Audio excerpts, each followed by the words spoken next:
সারা বাংলা ছাত্র সমাজকে জানাতে চাই, আজকের এই রাজু ভাস্কর্যের পদদেশ থেকে আপনাদেরকে বলতে চাই, আপনারা ঘরে বসে থাকবেন না। আমরা একটা সরকারের সিস্টেমকে ডেভেলপ করতে চেয়েছি। আমরা কোনো দলের বিরুদ্ধে নই, কোন দেশের বিরুদ্ধে নই। আমরা সাধারণ শিক্ষার্থী, আমরা শুধু অধিকারের কথা বলেছি।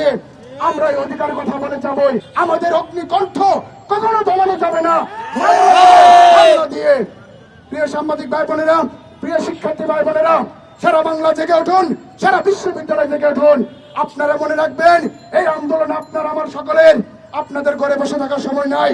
আপনারা আজকে থেকে প্রতিজ্ঞা করুন, যতক্ষণ পর্যন্ত আমাদের দাবি বাস্তবায়ন না হবে, যতক্ষণ পর্যন্ত আমাদের ভাইদের মামলা প্রত্যাহার না হবে, আমরা রাজপথ ছাড়বো না। আমাদের দাবিটি চাকরিতে আবেদনের বয়সীমা আন্তর্জাতিক মানদণ্ড অনুযায়ী 35 এবং আমাদের সহযোদ্ধাদের মিথ্যা মামলা প্রত্যাহারের লক্ষ্যে আজকে আমরা একটা মশাল মিছিল করেছি। সেই মিছিল শেষে আপনাদেরকে আগামীকালের কর্মসূচি আমরা জানিয়ে দিতে চাই এবং ইতিমধ্যে আমরা আগামী শুক্রবার একটা শিক্ষার্থী সমাবেশ করব সন্ত্রাস বিরোধী রাজু ভাস্কর্যের পাদদেশে বিকাল 3টায়। সেই সময় অবধি বাংলাদেশ রাষ্ট্রের কাছে আমাদের অনুরোধ থাকবে, আপনারা কাল ক্ষেপণ না করে, আপনারা যদি মনে করেন এই দেশের সন্তানরা, এই দেশের শিক্ষিত যুব সমাজ আপনার হাতিয়ার, তাহলে তাদেরকে রাজপথে না থেকে তাদেরকে কর্মে প্রবেশ করার সুযোগ দেন। আপনাদেরকে বারবার অনুরোধ করে বলছি, আপনাদের কাছে কোনো খাবার চাচ্ছি না, পানি চাচ্ছি না, প্রণোদনা চাচ্ছি না। আমরা শুধু চেয়েছি শুধু আমাদের দক্ষতা প্রমাণ করার সুযোগ।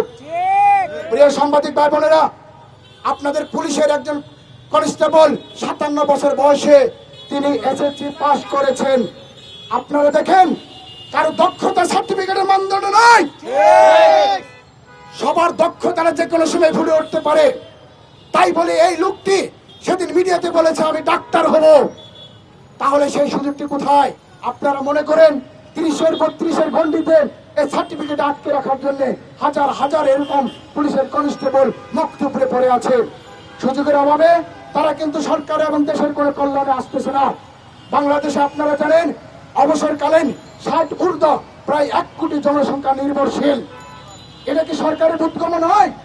এই 1 কোটি জনসংখ্যাকে আমাকে বসে বসে খাওয়াতে হবে?